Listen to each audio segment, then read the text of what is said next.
মুরলীধর সেন লেনের ছবিটা এখন একটাই রিংটোন, এখানের একটাই সুর বাজছে, রংদে তুত মোহে গেরুয়া। তুমি দেখতে পাচ্ছ যে বিজেপি কর্মী সমর্থকরা এখানে একেবারে বিজয় উল্লাস শুরু করে দিয়েছেন। এখানে চারিদিকে একটাই রং, সেটা হচ্ছে গেরুয়া রং। প্রত্যেকের মুখেই আবির মাখানো এবং যেন দেখে মনে হচ্ছে যেন অকাল দোল এখানে চলছে এবং অকাল দীপাবলি চলছে, বা আতশবাজি যেমন ফাটছে তেমন সেই সঙ্গে আবির খেলা চলছে। এখানে বিজেপি কর্মী সমর্থকরা একেবারে বাঁধন ছাড়া উচ্ছ্বাস তারা সেলিব্রেশন করছেন। তারা বলছেন যে এতদিন ধরে এই অপেক্ষা এই আজকের দিনটার জন্যই, এই আজকের দিনটার অপেক্ষার জন্য তারা প্রচুর পরিশ্রম করেছেন, অনেক লড়াই করেছেন, অনেক অত্যাচার সহ্য করে আজকের এই দিনে এসছেন বিজেপির কর্মী সমর্থক। তারা এখানে তেমনটাই বলছেন। আমরা কিছুক্ষণ আগেই দেখেছি যেখানে মিষ্টি মুখ শুরু হয়ে গেছে এবং দেখা যাচ্ছে যেখানে হাঁড়ি হাঁড়ি মিষ্টি বিজেপি কর্মী সমর্থক তারা নিয়ে যাচ্ছেন।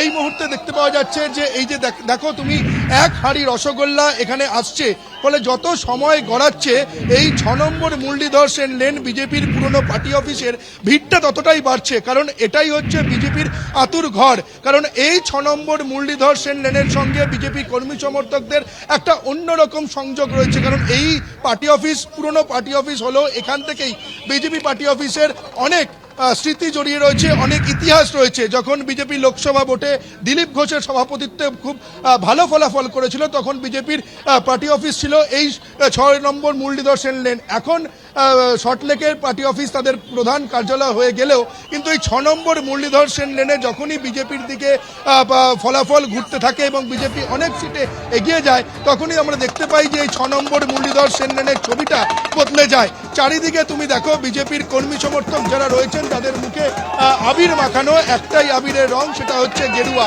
এবং তারা যেমনটা বলছেন যে এই যে দিন, আজকের যে দিন, সেই দিনটার জন্য তারা অনেক বছর ধরে তারা অপেক্ষা করেছেন। আমাদের সঙ্গে দেখতে পাওয়া যাচ্ছে যে চারিদিকে যেদিকেই দেখতে পাওয়া যাচ্ছে যে বিজেপির প্রচুর ফ্ল্যাগ এখানে দেখতে পাওয়া যাচ্ছে। এই 6 নম্বর মুরলীধর সেন লেনের যে ট্রাঙ্ক থেকে এই ফ্ল্যাগগুলোকে বার করা হয়েছে এবং এখানে বিজেপি কর্মী সমর্থকরা যে সেলিব্রেশনে তাদের যে ঝাঁজ, সেই ঝাঁজ বাড়ছে যত সময় গড়াচ্ছে।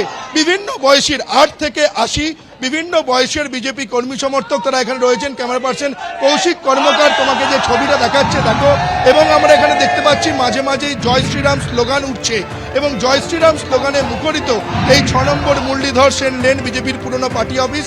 এবং এই যে আনন্দ, এই উল্লাস, এই যে সেলিব্রেশনের জোয়ার এতটাই যে পার্টি অফিস থেকে ছাড়িয়ে সেটা এখন সেন্ট্রাল এভিনিউর উপরে উঠে গেছে। তোমাকে আরো একটা ছবি দেখাবো, দেখো বিজেপি কর্মী সমর্থকরা যেখানে সেলিব্রেশন করছেন তার ঠিক পাশেই আমরা দেখতে পাচ্ছি যে সেন্ট্রাল ফোর্স, কেন্দ্রীয় বাহিনীর জওয়ান তারাও এখানে রয়েছেন। তারা এখানে যে সেন্ট্রাল এভিনিউর ওপরে যে গাড়ি চলাচল সেই দিকটা তারা নজর রাখছেন, কারণ কিছুটা সেন্ট্রাল ফোর্স আসার আগে আমরা দেখেছি যে এই যে বিজেপি কর্মী সমর্থকদের যে আনন্দ উল্লাস, তাতে সেন্ট্রাল এভিনিউ একেবারে অবরুদ্ধ হয়ে যাচ্ছিল। তারপর আমরা দেখেছি যে কেন্দ্রীয় বাহিনীর জওয়ান তারা এখানে চলে এসেছেন এবং একে একে দেখতে পাওয়া যাচ্ছে যে বিজেপি কর্মী সমর্থক তারা এখানে জয় শ্রীরাম স্লোগান তুলছেন। এবং কিছুক্ষণ আগেও আমরা দেখেছি প্রধানমন্ত্রী নরেন্দ্র মোদীর স্লোগান কিন্তু এই 6 নম্বর মুরলীধর সেন লেনে যে সমস্ত বিজেপির কর্মী সমর্থক হাজির হয়েছেন তারা কিন্তু নরেন্দ্র মোদীর স্লোগানে তুলছেন এবং একেবারে স্লোগান তুলছেন। বিজেপির মধ্যে একেবারে আনন্দে উচ্ছ্বাস, সেই তরঙ্গ যেন বয়ে যাচ্ছে এবং এই ছবিটা বিভিন্ন জায়গায় লক্ষ্য করা যাচ্ছে। যেমন সল্টলেকে আপনাদের নিয়ে যাব, আমাদের প্রতিনিধি দীপক ঘোষ রয়েছেন। এর আগে দীপক তুমি দেখাচ্ছিলে যে সেখানে মাছ ভাত রান্না হচ্ছে, তার তোড়জোড় চলছে। এই মুহূর্তের ছবিটা দেখতে চাইবো একবার। দেখো, এই মুহূর্তে বাঁধনহারা উল্লাস তো আছে, কিন্তু নেতৃত্ব এই মুহূর্তে ব্যস্ত আগামী পদক্ষেপ নিয়ে। পরবর্তী পদক্ষেপ কি হবে? কারণ বিজেপি 21-এ তারা স্লোগান দিয়েছিল তারা সরকারে আসছে, কিন্তু তারা আসতে পারেনি। এবারে তারা বিশ্বাস করেছিল যে তারা আসবে, মানুষ তাদের নিয়ে আসবে, এই বিশ্বাসটা তাদের ছিল এবং সেটা বারে বারে তারা সেই প্রত্যয় তারা ব্যক্ত করেছিলেন এবং সেটা বাস্তবায়িত হওয়ার পরে এখন তাদের ঘাড়ে দায়িত্ব পড়েছে এই রাজ্যে সরকার গঠন করা এবং ভবিষ্যৎ পরিকল্পনা তৈরি করা। এবং যেটা জানা যাচ্ছে আগামীকাল অমিত শাহ কিংবা রাজনাথ সিং দুজনের একজন উপস্থিত থাকবেন। এই মুহূর্তে চূড়ান্ত খবর আসেনি, আলোচনা চলছে। যেটা মনে করা হচ্ছে সম্ভবত হয় রাজনাথ সিং বা অমিত শাহ আসবেন এবং আগামীকাল যে বিভিন্ন কেন্দ্রগুলো থেকে আজকে বিজয়ী হচ্ছেন দলের নবনির্বাচিত বিধায়করা, তাদেরকে ডেকে পাঠানো হবে কলকাতায়। কারণ পরিষদীয় দলের বৈঠক হবে সল্ট নিউ টাউনে। পরিষদীয় দলের বৈঠক হবে নিউ টাউনের একটি হোটেলে এবং সেখানে উপস্থিত থাকবেন হয় অমিত শাহ বা রাজনাথ সিং, দুজনের একজন। সেই বৈঠকে ঠিক হবে পরিষদীয় দলের নেতা কে হবেন এবং সেই বৈঠকে ঠিক হবে আগামী সরকারের কর্ণধার কে হবেন, তাদের দলের মুখ্যমন্ত্রী কে হবেন। সেই প্রশ্নটা কিন্তু এখনো বিজেপি ঝুলিয়ে রেখেছে। যেটা মনে করা হচ্ছিল যে বিজেপি ভোটের আগে সম্ভবত ঘোষণা করে দেবে, গত বিধানসভা ভোটের আগে তারা ঘোষণা করেনি, এবারও তারা ঘোষণা করেনি যে তাদের পরবর্তী মুখ্যমন্ত্রী কে হবে। ফলে জল্পনা এখনো রয়েই গেছে যে তাদের মুখ্যমন্ত্রী কে হবে। সেই প্রশ্নের সমাধান করতে হবে। আরও একটা বিষয়, আগামী 9 তারিখ পর্যন্ত এই বিধানসভার মেয়াদ রয়েছে, ফলে তারা দীর্ঘায়িত করতে পারবেন না এই বিষয়টাকে। অর্থাৎ মুখ্যমন্ত্রী পদে এখন যিনি রয়েছেন মমতা বন্দ্যোপাধ্যায় ইস্তফা দেওয়ার পরে এখানে নতুন করে কে দায়িত্ব নেবেন, সেই পরিষদীয় দলের নেতাকে ডেকে পাঠাবেন রাজ্যপাল। তার আগে পরিষদীয় দলনেতা নির্বাচন করা জরুরি। যাকে ডাকবেন তাকে নির্দেশ দেবেন পরবর্তী সরকার গঠনের জন্য। এবং বিজেপি সূত্রে যে খবর পাওয়া যাচ্ছে যে 9 তারিখেই নতুন মুখ্যমন্ত্রী শপথ গ্রহণ করবেন। কেন 9 তারিখকে তারা বেছে নিচ্ছেন? তারা বলছেন 25শে বৈশাখ রবীন্দ্রনাথ ঠাকুরের জন্মদিন। অর্থাৎ বিজেপির ঘাড়ে যে অবাঙালি ভাবমূর্তি বা বাংলা বিরোধী ভাবমূর্তি একটা অভিযোগ চাপিয়ে দেওয়া হয়েছে প্রতিপক্ষের তরফ থেকে, সেটা থেকে তারা বেরিয়ে আসার এখনো চেষ্টা করছেন। একদম দীপক, ঠিক যে কথা তুমি বলছিলে যে 9 তারিখ নতুন মুখ্যমন্ত্রী শপথ নেবেন এরকমই তথ্য সামনে আসে। তবে এখন কিন্তু ছবিটা একেবারে গেরুয়া আবিরে পরিপূর্ণ। আমরা সেই তমলুকে চলে যাব, আমাদের প্রতিনিধি সন্দীপ সরকার রয়েছেন। উচ্ছ্বাসের ছবিটা সন্দীপ।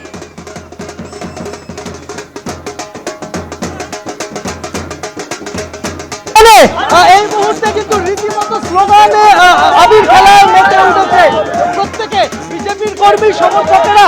তারা এখানে আমরা দেখতে পাচ্ছি যে আবির খেলতে ব্যস্ত, তারা স্লোগান দিচ্ছেন এবং আমরা এখানে দেখতে পাচ্ছি যে গেরুয়া পতাকা নিয়ে, বিজেপির দলীয় পতাকা নিয়ে, গেরুয়া আবির নিয়ে একেবারে উচ্ছ্বাসে একদম উচ্ছ্বাসে ফুটছেন এক প্রকার বলা যেতে পারে এখানে বিজেপির কর্মী সমর্থকেরা।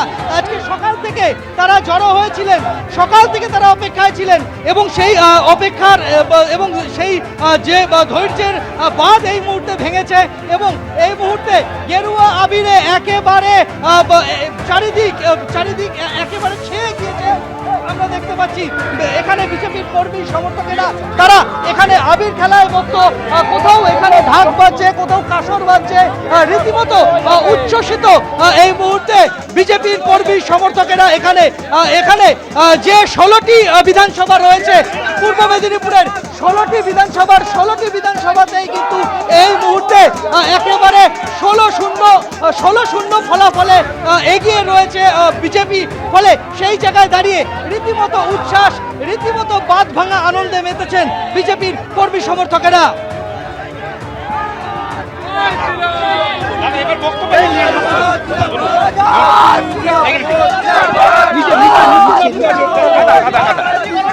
বলুন, প্রশ্ন করুন। আজকের এই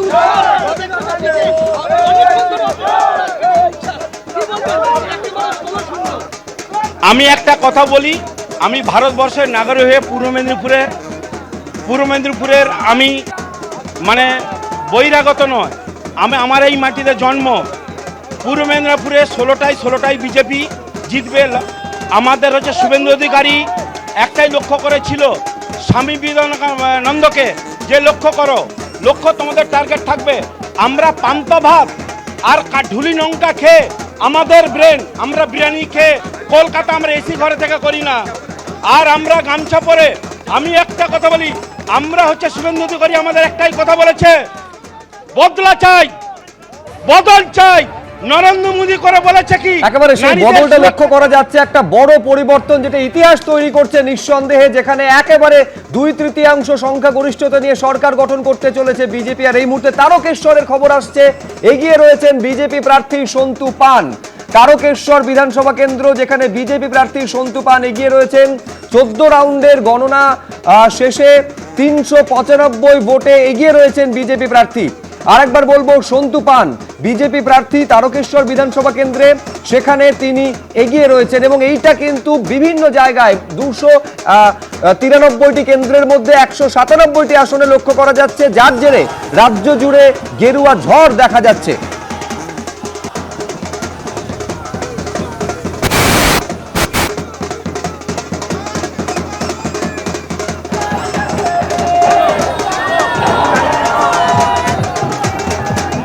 অর্থাৎ নিঃশব্দে পরিবর্তনের পক্ষে রায় দিল পশ্চিমবঙ্গ। বিজেপির কাছে তৃণমূলের পরপর হেভিওয়েট মন্ত্রীরা পিছিয়ে রয়েছেন। ভবানীপুরে মমতা বন্দ্যোপাধ্যায় এগিয়ে রয়েছেন, শুভেন্দু অধিকারী তিনি এগিয়ে রয়েছেন নন্দীগ্রামে।